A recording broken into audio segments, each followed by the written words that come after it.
పెట్లందు పోషకాల పెట్లు వేరయ్యా. పూర్తి వివరాలకు చదవండి రేపటి సాక్షి దినపత్రిక. నేనేమి మర్చిపోలేదు. నేను మర్చిపోయారని వాళ్ళు అంటున్నారా, మీరు అంటున్నారా? అదే అదే అది అది కూడా నేను రాజకీయాలు ఇస్తున్నాను. మీరంటున్నారా, వాళ్ళు అన్నారా? ఎవరు వాళ్ళంటే ఎవరు?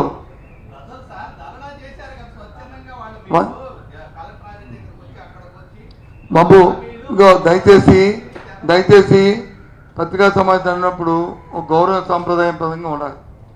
మీకు తెలియదని కాదు. ఏదైనా మీరు చెప్పినప్పుడు నేను ఎలాగైతే ఎంత ఇష్యూలు అంత చెప్తున్నానో అలాగే పలానా వాళ్ళు క్షతగాతులు అక్కడ ఇబ్బంది పడిన వాళ్ళు వచ్చి ఇక కలెక్టర్ గుర్తేసా అనే విషయం నువ్వు చెప్తే ఇంత డిస్కషన్ రాదు, ఎంత లైవ్లో వస్తుంది. అది చెప్పండి మరి. అందుకే అదే మరి చెప్పలే కదా, నేను అడిగితే నేను చెప్పలే కదా. ఎవరు అడిగింది?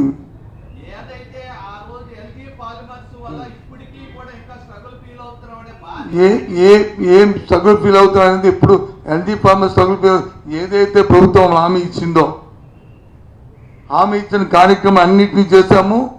పర్మనెంట్ హాస్పిటల్ స్టిక్ చేద్దామా, పర్మనెంట్ కాకుండా అక్కడ ఉన్న హాస్పిటల్నే దాన్ని కన్వర్ట్ చేశాం. సంవత్సరం ఉన్న హాస్పిటల్ని డెడికేటెడ్గా దీన్ని కన్వర్ట్ చేశాం తప్ప మిగతా అన్ని కార్యక్రమాలు కూడా పూర్తి చేశాం. అది ఇంకోటి చెప్పండి. నిన్న దేంట్లో వచ్చింది? వచ్చి చెప్పారు మాకు ఇల్లు వెళ్ళిపోయామని చెప్పిందే ఇవాళ. నేను వచ్చి అది ఎక్కడికి అంటే సారీ ఇక్కడ అప్పరుస్తాం కానీ నేను ఆ పెళ్ళికి వెళ్ళాను. ఇక మా అమర వచ్చి అనౌన్స్ చేస్తాను, ఉండవు రేపు వస్తాను నాన్న చెప్పి వచ్చి అనౌన్స్ చేద్దాం ఉండని చెప్పి నేను రిక్వెస్ట్ చేశాను. అంతే ఇంకేంటంటే లేదంటున్నావు. నిన్న చెప్పారు, నేను చెప్పి వెళ్ళారు, ఇక్కడ ప్రకటిస్తున్నావు. నిన్న చెప్పి వెళ్ళారు. ఎందుకు ఆయన మేము పార్టీ మేము చెప్పింది కాదేంటి?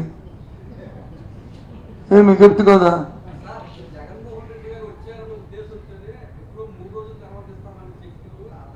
సరే అది మంచిదే కదా, దానివల్ల మేము దాన్ని విమర్శించాం. మేము వచ్చాం కాబట్టి ఇచ్చారని మనమే వాళ్ళకి అందడమే మా కోరిక.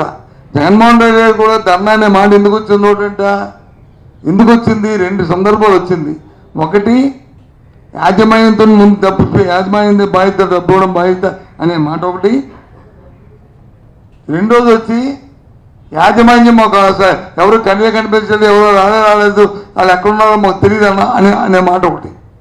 ఆ రెండు రావడంతోనే మాట వచ్చింది, అందుకు వచ్చింది. అంతేగాని ఇంకెందుకు రాలే.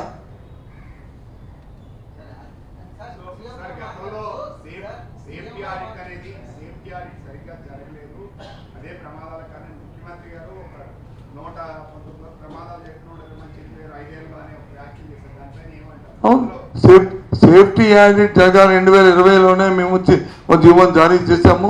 జీవో ప్రకారం కమిటీలు వేసాము. కమిటీ ప్రకారం ఎప్పటికప్పుడు పీరియాడికల్గా సేఫ్టీ యాక్ట్ చేస్తూనే ఉన్నాము. గత 3 నెలలుగా గత ఎన్నికల 5 నెలల కాలంలోనే తెలియదు. దాని పర్యవేక్షణాధికారి కూడా ఇప్పుడున్న చీఫ్ సెక్రటరీ దాని పర్యవేక్షణాధికారి బయట వ్యక్తులే కాదు. ఆఫీసర్ రిటైర్ అయిపోలేదు, ఇంకా పెద్ద పదవుల్లో ఉన్నారు. వాళ్ళది బాధ్యత అది కాదు, వాళ్ళది బాధ్యత కదా కాదు. అలాగని మేమేమి అది వాళ్ళది బాధ్యత అనలే కదా. అది తోపుడే ఒకళ్ళ మాత్రం తోలుచుకోవడం కాదు. ఇక్కడ జరగబోయేదాన్ని, జరిగిన దాన్ని ఏ విధంగా చేయాలని చూసుకోవాలి. అందుకే సింపుల్గా గత ప్రభుత్వాలు అంటే ఇదేమి గత ప్రభుత్వాలా? దానికే అని అన్నారు. గత ప్రభుత్వాలు అంటున్నారు కదా మీరు. మరి ఫీజు రింబర్స్మెంట్ అయిపోవడం కూడా గత ప్రభుత్వంతో చేసిందా? అమ్మఒడి అయిపోవడం కూడా గత ప్రభుత్వమే కదా చేసిందా? దానికి కారణం కూడా గత ప్రభుత్వమేనా? లేకపోతే ఏది దాని పేరు రైతు భరోసా అయిపోవడం కూడా గత ప్రభుత్వం చేసిందా? కాదు కదా. గత ప్రభుత్వం ఉంటే చేసేది ఇప్పటికీ. అవన్నిటికీ ఓవరెండుకమ్మ కదా మీరు హామీలు ఇచ్చింది ప్రజలకి. మా దగ్గర లెక్కలు ఉన్నాయి, మా దగ్గర గణితాలు ఉన్నాయి, మా దగ్గర రెజ్యూమ్ ఉంది, మా దగ్గర అక్షయ పాత్ర ఉంది. మేము ఛత్రం నుంచి సంపద సృష్టిస్తాం అని చెప్పారు కదా. మీరు చెప్పారు కదా, మేము చెప్పలే కదా అని ఆ విషయాన్ని ఇస్తారు ఆయన.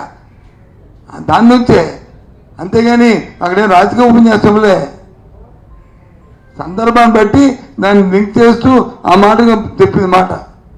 ఇప్పుడు వాళ్ళు అడిగారు నన్ను, పెద్ద ఆయన ఇదంటే అదో ఒక హాస్పిటల్ వచ్చి కన్వర్ట్ చేస్తామండి, దాన్ని మేము చెప్పిన ఇచ్చామండి అని చెప్పాను కదా. అది అంతకంటే ఏముంది?